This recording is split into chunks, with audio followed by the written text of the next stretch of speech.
Okay, so our last thing we're going to look at for this week is 2.1. We might look at part of 2.2. We'll see, but we're not going to. We're definitely not going to finish 2.2 today.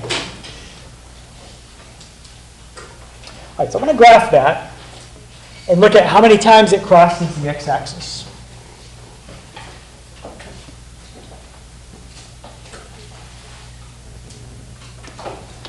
So you're going to graph 2x cubed minus 3x squared. Minus 3x squared minus 3x plus 2.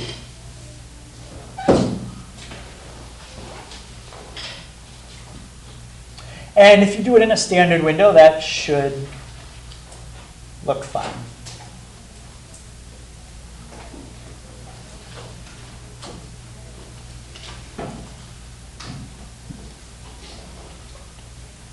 All right, so it's graphing.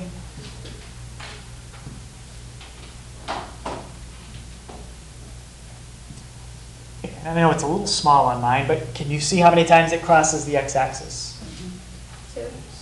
3 times. Yep. Yeah. I'm going to make it smaller in a second, but it does cross 3 times. Okay, so that's the answer to that.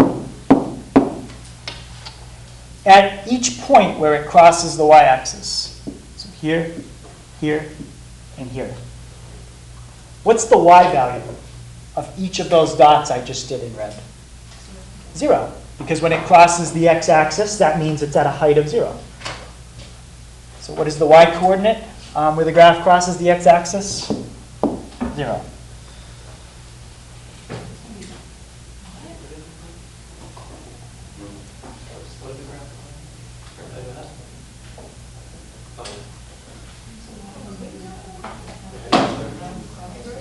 Any questions on that graph? Wouldn't that be the same answer every time? Yeah, the y values are always 0. The y value is always going to be 0? Yeah. The x's change depending on the graph, but the y value would always be 0. All right, we're going to skip that. So let's find the exact answers. I want to find out exactly where it crosses the x-axis. So I want to calculate where it crosses the x-axis. So under the calculate menu, we're going to calculate a 0. A 0 is what we just said. It's when the y value is 0. Now, how many zeros are there in this graph?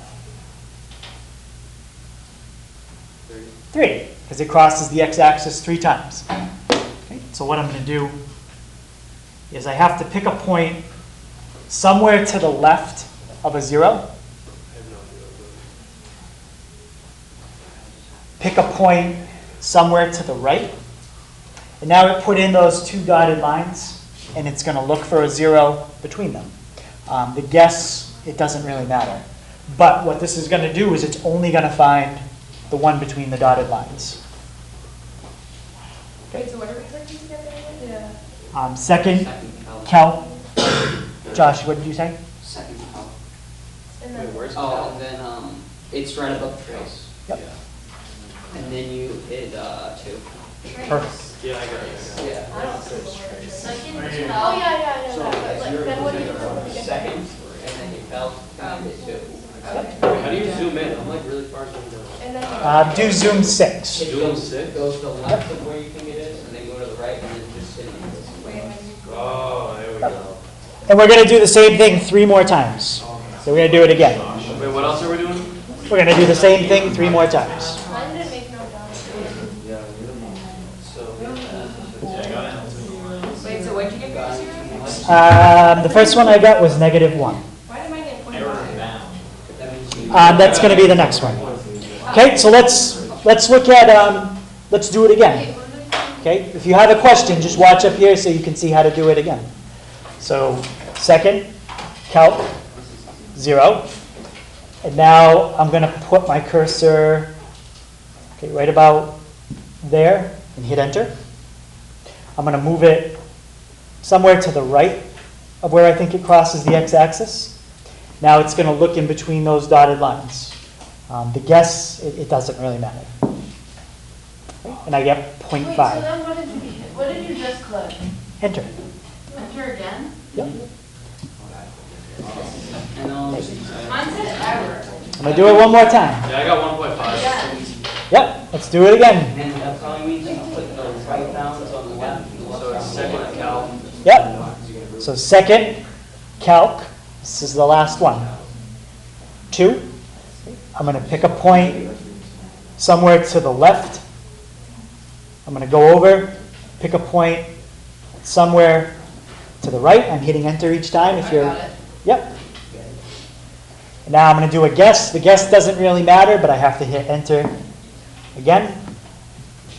And that's the third point where it crosses the axis. There's no way to do all three at the same time. You have to do them just like that. Oh, you can't do all three together? No, you got to do one at a time. That's why on a test I'd never give you one with more than 2 or 3 because it just gets time consuming. So, looking at what I have, what are the 3 numbers where it crosses the x-axis? 2. -1, yep, 2.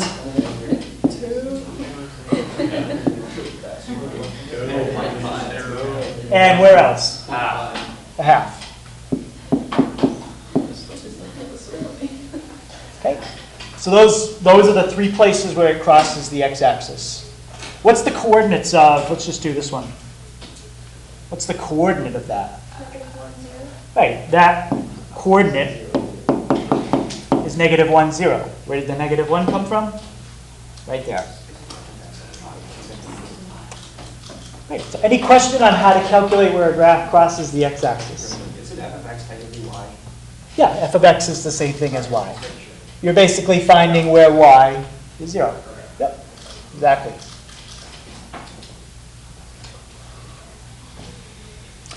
So, those numbers that we just found, -1, 1/2, and 2, I think they were, those were all what we call the x-intercepts. Okay, you probably already knew that, but that's an x-intercept is where the graph crosses the x-axis. It's a coordinate. Those numbers that we wrote down, the -1, the 1/2, and 2, those are called the zeros of the equation. They're the 3 numbers for this problem that you could plug in for x and get 0 for y. Is that an x-intercept or y-intercept? That's an x-intercept. Yep, because it's where it crosses the x-axis. Y-intercept would be where it crosses the y-axis. Is it like an x and a y there? Where you wrote it up there? Yeah. Sorry. Yeah, that's supposed to be an x.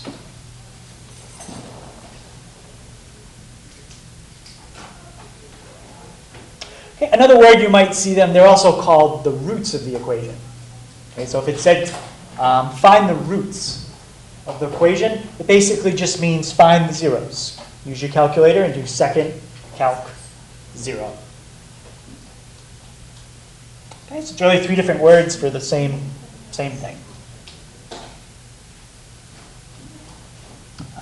Don't worry about that. Okay, so any questions on what a root or what a 0 is? All right.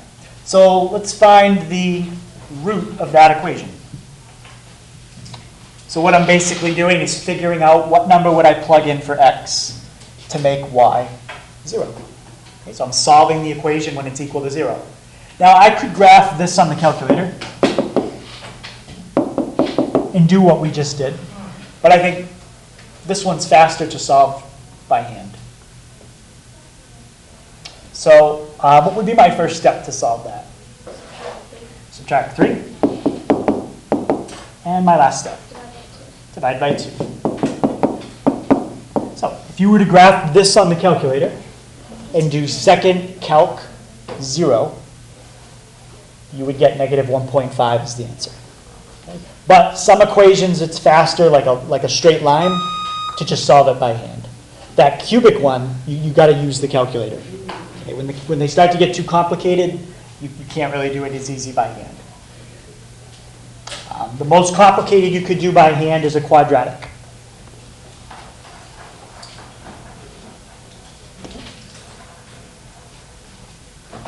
So that's a quadratic, ax squared plus bx plus c.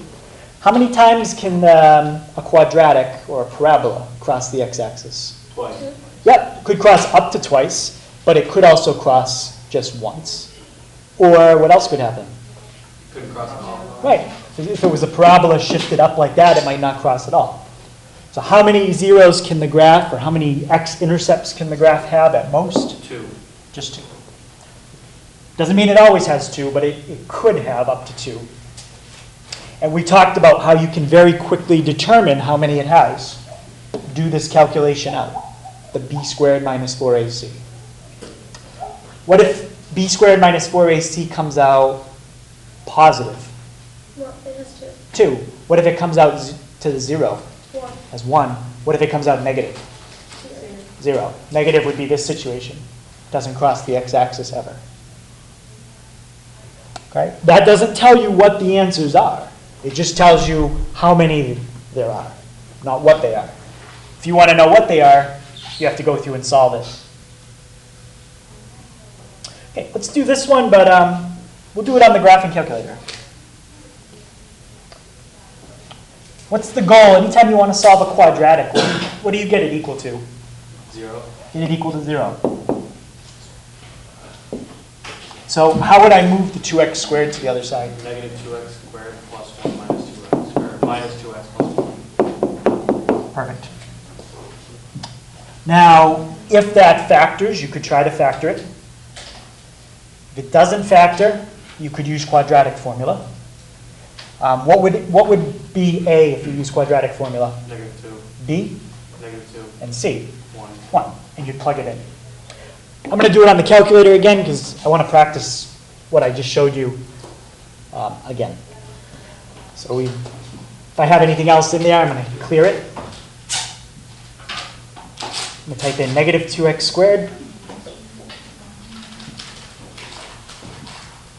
minus 2x plus 1. Okay, no parentheses, just type it in exactly the way you see it. Now remember, it's a U shape, so I'm going to make sure I see the whole U shape on the screen. And So what number did you click when you went to Zoom? I did Zoom 6. Zoom 6. I always do Zoom 6 just to start that. Now from there, I don't even need to adjust it.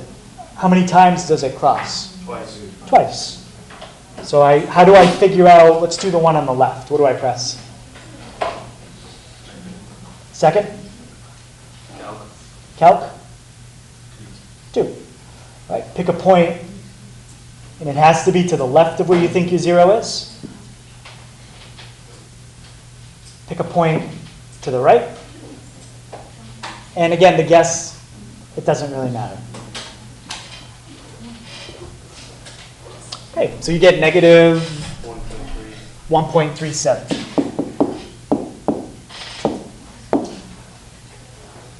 And did anybody calculate the one on the right? Looks like it's between 0 and 1 somewhere. How much? 0.37. That looks pretty reasonable. Okay, and it's said to solve approximately. So approximately means to round. On the test, I'll always make sure I tell you how many places to round to. If you ever don't see it, always just do 2. 2 is good enough. Yep. It gives me an error bound, but all it says is an error bound. So you got to make sure that when you're calculating the root, one value has to be to the left, which means it'll be a negative. One value has to be to the right, which would mean it's a positive. Let me show you what happens if I don't do a positive. Let me do a negative again. So now I'm asking the calculator to find a 0 where there isn't one. It gives me an error. Okay? So if you got an error like that, it's because you didn't pick a point to the left and to the right. If you're getting another error, I'll have to come take a look at it and see what happened.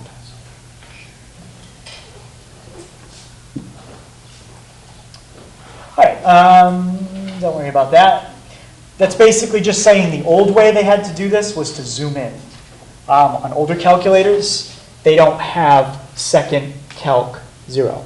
So the only way they could get the 0 was to keep zooming in to try to see it better and better. We don't have to do that anymore.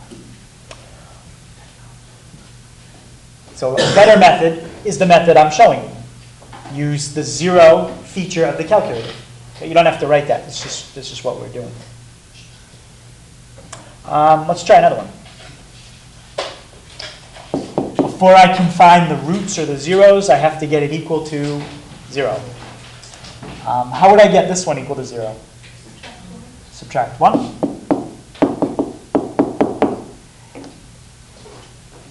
And I did a cubic or a degree 3 with you earlier. How many times can a degree 3 cross the x-axis?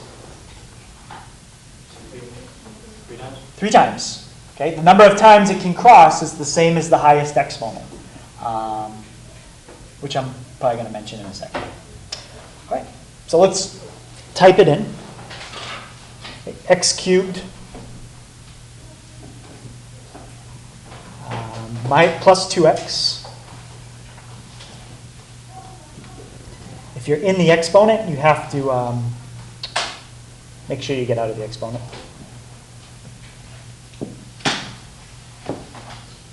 Minus 1. I'm going to do zoom 6. And I said it could cross up to 3 times, but how many times does this one cross? Just once. So all I have to do is second calc 0. Pick a point left. Pick a point right. And do my guess. You should get about 0.45. Anybody get about 0.45? Yeah, right. So same idea as the other ones, except this one you're not going to do by hand because it's a cubic. You couldn't do it by hand. Okay? You have to use the calculator the way I just showed you. So that problem we just did was basically a simpler version of this. Cubics don't have to have every single term. Okay? This one doesn't have the x squared term. And that's okay. So it's still a cubic. Okay, but that's the general form of a cubic.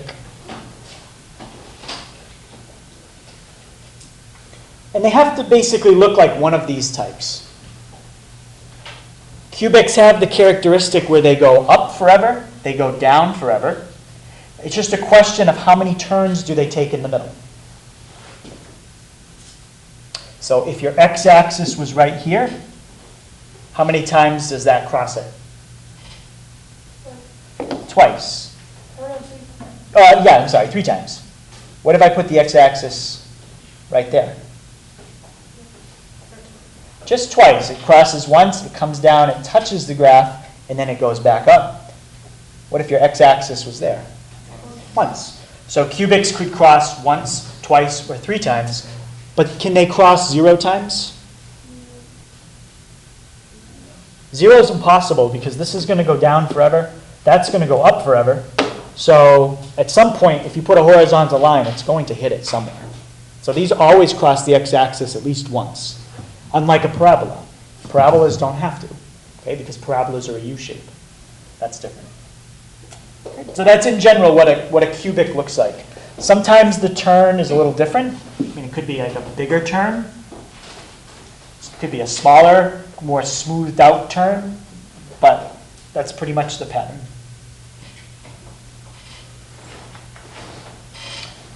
Okay, so this question is just asking us how many times it crosses the x-axis. Where is it equal to 0? Okay, where does it hit the x-axis? Okay, same thing we keep doing. Type it in.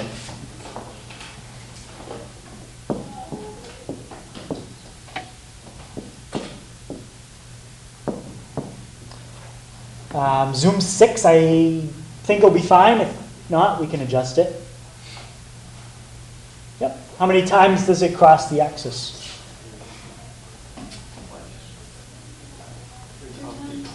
3 times. Yep. And for this question, that's all you have to write. He did not ask me to actually find the answers. Just how many. So there's three places where that would equal 0. Now the next part says find the middle root. What that means is just find this one. Right there. practice it again. Colin, can you remind me how I find that middle root? What do I hit right before that? Second. Trace and which option? Intersect. Nope, intersect is when you have two graphs on the screen and you want to know where they cross each other.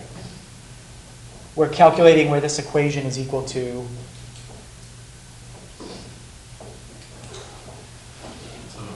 zero. Okay. And they specifically want the middle one. So pick a point left, pick a point to the right. And again, the guess doesn't really matter, so just hit enter somewhere between the dotted lines. And you should get about 1.55.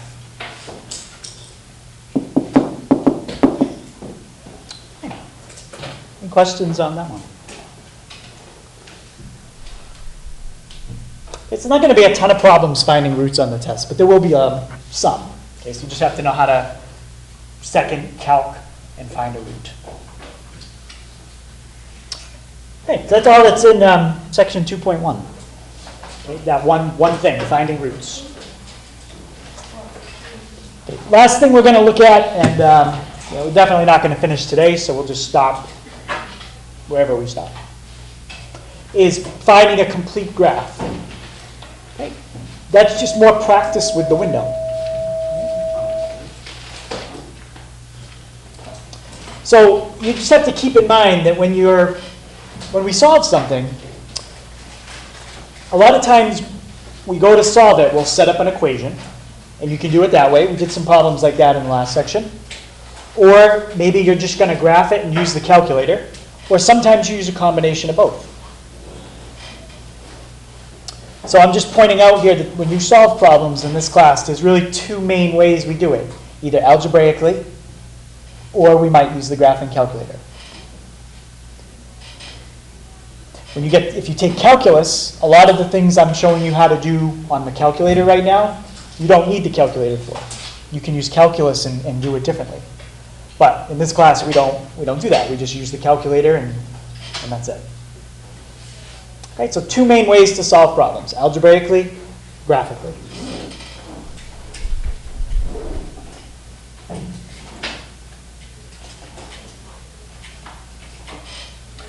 Okay, so this will be our last problem we look at. We're going to just do a couple things with it. Okay, so this problem, I copied it from the book and I just kind of highlighted the important things. So Bill's investing $20,000 into two different investments. One of the investments he can do will earn him 6.75% interest. Does everybody understand what interest is? It's just money you get, like the bank gives you for keeping your money with them.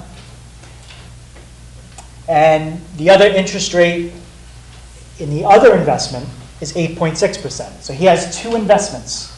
And he's going to take the $20,000 and he's going to split the money between the two investments. He might not split it equally. He might do $5,000 in one, $15,000 in the other, but he's going to split it. And to keep the problem simple, I'm using a simple interest formula, which is not how banks really do it. But it's just an easier formula to work with, so we'll use it. And that's the formula for the interest that you earn. Interest you earn depends on three things. The principal is how much money you invest. The rate is your rate that they're paying you. And T is how many years you leave the investment in the bank. Obviously, if you leave your money in the bank longer, you make more money than if you leave it in there shorter. One thing when you write the rate, you always have to do it as a decimal. So if you had a rate like 12%, that's 0.12, or 6%, 0.06. So this formula, you have to change the rate to a decimal.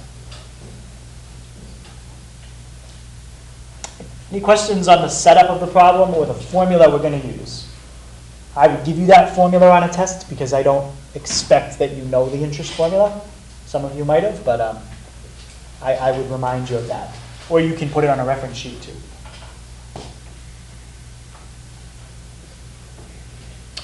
I want to find an equation that shows me how much interest Bill earns in 1 year from both investments.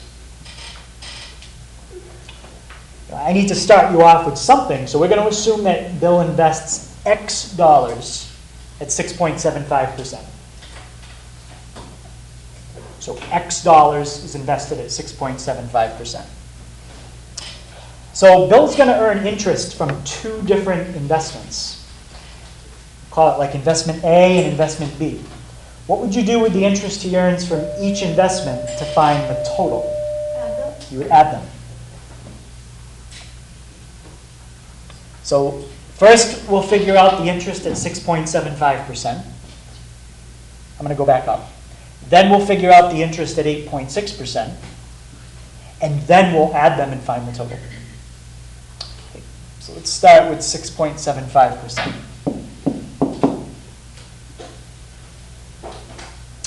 Okay, first thing, principal. That's how much money he's invested.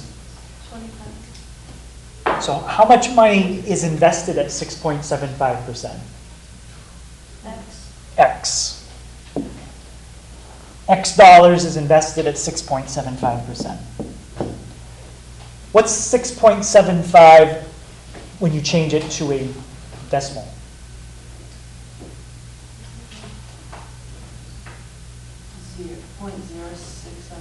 Yep, 0.0675. And how many years does this problem ask us to work with? 1. So I don't even need to put times 1. So I'm just going to leave it like this. There's a formula. We usually put the number in front of the letter, so I'm just writing it how we normally do. If you want to leave it how it is above, you're not wrong. You can leave it that way. But now let's find the interest at 8.6%. Okay. Principal. How much money is left over to invest here if we already invested X there? Well, X is how much we invested in the other investment. And we only have a total of $20,000 to spend. 20,000 minus X. What's 8.6% as a decimal?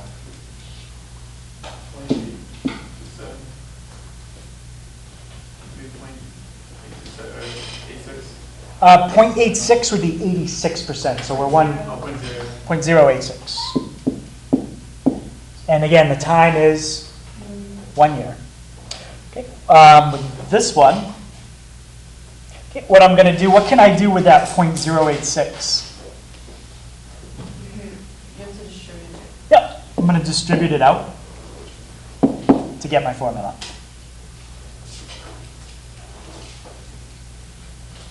All right, so 20,000 times 0.086. Let me double check that. 20,000 times 0.086. It's 1,720. Yeah.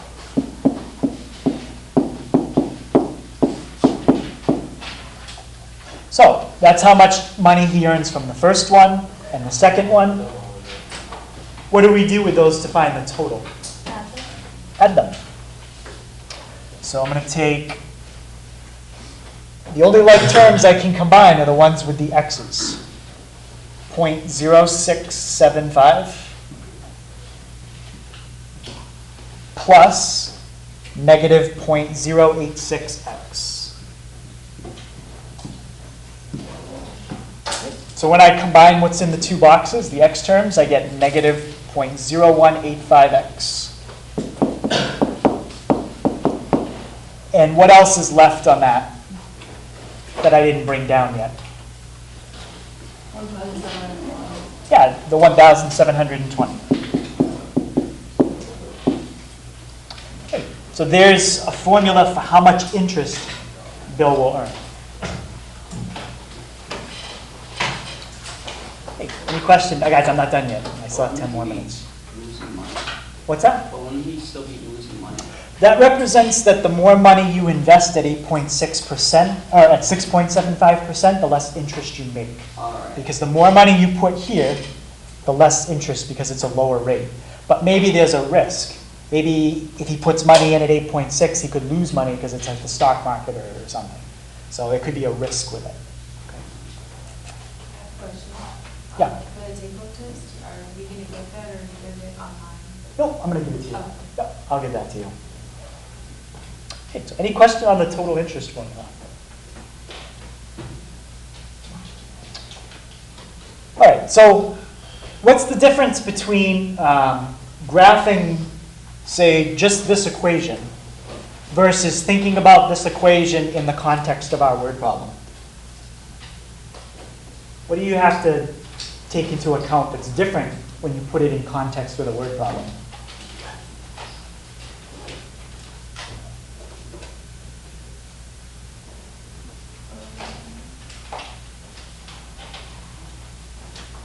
Any guess? Yeah? X can't be negative. Right. If you were just looking at this as an equation, and you just showed it to me and asked me what's the domain of it, and you didn't tell me anything else about this word problem, I would just say it's all real numbers. You're not dividing, you're not taking a square root. But if you know that this is a problem about money, and X represents the amount of money you're investing, you can't invest negative money. It could be 0 or big. It could be 0 up to how much money you have to invest. Yep. So that's the difference. Okay. So the last thing is using that formula. If Bill earned $1,509.10, how much money did he put in each investment? Okay. So where would that 1,509 get plugged in? Yeah, I. Yeah. Plug in right there for your total interest.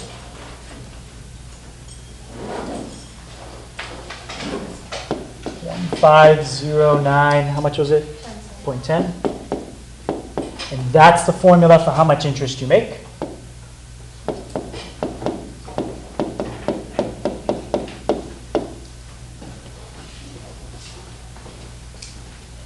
And let's do exactly what we did in the last section. Let's get it equal to 0.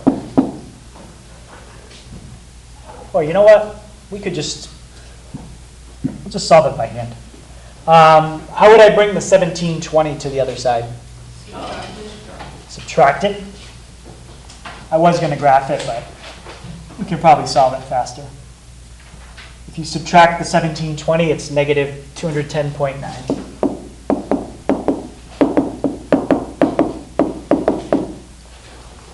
And what would be your last step? Divide by negative 0.0185. Divide by negative 0.0185. So x is 11,400. And what was x again? How much money Bill invested where? At the lower interest rate. So if that's the 6.75%, what's the 8.6%? Yeah, if he invested 20,000, it's just the difference. The other amount of the money must have went to the 8.6%.